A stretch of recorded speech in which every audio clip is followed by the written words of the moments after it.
નમસ્કાર ખેડૂત મિત્રો, તમે જોઈ રહ્યા છો ખેડૂત વિકાસ યુટ્યુબ ચેનલ. મિત્રો, આજના આ વિડીયોમાં આપણે જોવાના છીએ તારીખ 13 જુલાઈ 2024 અને વાર છે આજે શનિવાર. તો કપાસ બજાર કેવું રહી શકે છે, આ શુક્રવારે વાયદા બજાર કેવું રહ્યું છે, ઉપરાંત કપાસના સૌથી ઊંચા અને નીચા ભાવ શું બોલાતા જોવા મળી રહ્યા છે તેની પણ માહિતી મેળવવાના છે. તેથી વિડીયોમાં અંત સુધી બન્યા રહેજો. ચેનલમાં નવા હોય તો ખાસ ચેનલને સબસ્ક્રાઈબ કરી અને વિડીયોને લાઇક કરવાનું ભૂલતા નહીં.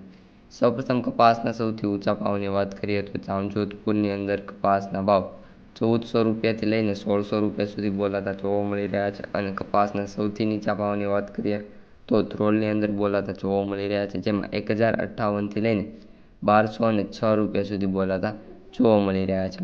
ઉપરાંત મિત્રો, ઓન એવરેજ ભાવની વાત કરીએ તો કપાસના ભાવમાં એક દિવસમાં એટલે કે ગઈકાલે ઘટાડો જોવા મળ્યો છે અને 1500થી 1520 અને 30 વચ્ચે બોલાતા જોવા મળી રહ્યા છે. હવે મિત્રો, MCX વાયદાથી શરૂઆત કરીએ તો સૌપ્રથમ MCX વાયદાની વાત કરીએ તો શનિવાર હોવાના કારણે હવે વાયદા બજાર બંધ રહેશે. અત્યારે MCX વાયદો 58,000થી ઘટીને 57,900 રૂપિયા આવી ગયેલો છે, જેમાં 100 પોઈન્ટનો મિત્રો ઘટાડો જોવા મળ્યો છે.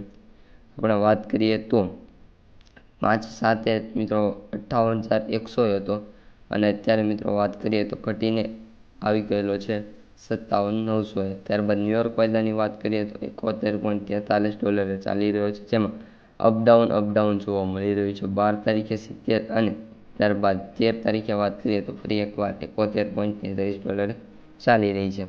હાલ મિત્રો, MCX અને ન્યુયોર્કમાં કોઈ પણ તેજી ન હોવાના કારણે જે અસર છે એ કપાસ બજાર ઉપર થઈ શકે છે, જેની ઇફેક્ટ જે 1500ના જે સરકારે નક્કી કરેલા ભાવ છે ત્યાં સુધી બોલાય, પરંતુ તેનાથી ઊંચા ભાવ હાલ હવે જવા શક્ય નથી. જ્યારે પણ વાયદા બજારનો પ્રાઇસ વધી જશે ત્યારે ઓટોમેટિક કપાસ બજાર પણ સુધરી જશે. ત્યારબાદ મિત્રો, માર્કેટ પ્રાઇસ સમરીની વાત કરી દઈએ તો એવરેજ ભાવ 6,981 રૂપિયા બોલાતા જોવા મળી રહ્યા છે. સૌથી ઓછા ભાવની વાત કરીએ તો 3,150 અને સૌથી વધુ ભાવની વાત કરીએ તો 7,940 રૂપિયા પ્રતિ ક્વિન્ટલે ચાલી રહ્યા છે. કપાસની આવકોની વાત કરીએ તો આવકો પણ ગુજરાતમાં સારી એવી જોવા મળી રહી છે. ગુજરાતમાં વાત કરીએ તો 10,000 બેલ અને મહારાષ્ટ્રમાં 13,000 બેલ અને ઓલ ઓવર ભારતમાં વાત કરીએ તો 29,000 બેલની આવકો જોવા મળી રહી છે. તો મિત્રો, આ અત્યારની અપડેટ્સ. ઉપરાંત કપાસના ભાવમાં વાત કરીએ તો આજે પણ સ્થિરતાનો માહોલ જોવા મળવાની મોટી સંભાવના છે, કારણ કે વરસાદી માહોલ સતત હતો, જેના કારણે કપાસની આવકો થોડી એવી સ્લાઇડલી ઘટી હતી, પરંતુ આજથી વરસાદ ફરી એકવાર ઓછો થવાની સંભાવના છે, જેના કારણે કપાસની આવકો સારી એવી થઈ શકે છે.